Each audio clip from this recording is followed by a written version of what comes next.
Meanwhile, as President Biden tours the Midwest in an attempt to shore up his support there, the Laborers International Union of North America has a new ad out endorsing him. Politico's Playbook this morning had a preview of the new ad. Let's take a look. We're up in West Branch, Michigan. We have a lot of hunters out in the woods. Many of these people are laborers who support Joe Biden. People have an opportunity to work and put food on the table, and that's through President Biden's infrastructure dollars. He's bringing manufacturing back to the Midwest. All of a sudden, we're getting chip factories, battery factories, and that's because of the Democrats and President Joe Biden. Roads, bridges, everything's getting rebuilt. The out-of-work list is completely empty, and it's been empty for a good year and a half now. Everything's just booming. Honors. That is a strong ad. Let's bring in right now White House correspondent for Politico and co-author of the Playbook, Eugene Daniels. Eugene, tell us about the ad.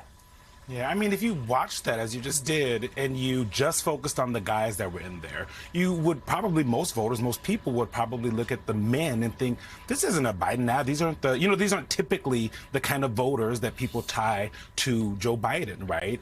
And so one, it is, you see these guys in camo, they're going hunting, they're talking about the CHIPS Act. That's not what people normally think about as Democrats. So one, it shows that this campaign, though they didn't make this ad, but that this campaign is going to be focusing on and trying to focus on a really diverse coalition, bring in a bunch of different people like they did in 2020. It's also a part of a series of ads. There's going to be 7 figures. They're focusing on union members, their families, and really targeted to those 3 important states, Michigan, Wisconsin, and Pennsylvania. These 3 guys that are in the video that they focus on are going to be part of the group that meets with President Biden today in Saginaw, Michigan. And this is another example of this Biden campaign leaning into the president and regular people.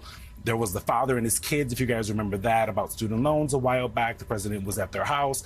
But this is the kind of the same thing, showing people, as the campaign aides put it to me and Lemire all the time, that they want to show this president as someone who is fighting for regular people, and that this election is going to kind of come down to that. Despite all the polls and all the things we've been seeing as things have been changing, when we get closer, September, October, November, that's where that contrast is going to be. And President Biden today in Michigan, his remarks are going to be pushing that contrast. The campaign says he'll be hitting Trump on his comments about being open to cutting Medicare and Social Security, something that the president has openly negotiated in States of the Union with House Republicans about, and that now the leader of their party has been saying that he's open to doing. And so lots of contrast happening. We'll be following what he does in Michigan. But these ads and this kind of tenor is going to continue as we head into November. All right, White House correspondent for Politico, Eugene Daniels, thank you very much for bringing that to us. That focus on Michigan, obviously a really important state for Biden to win.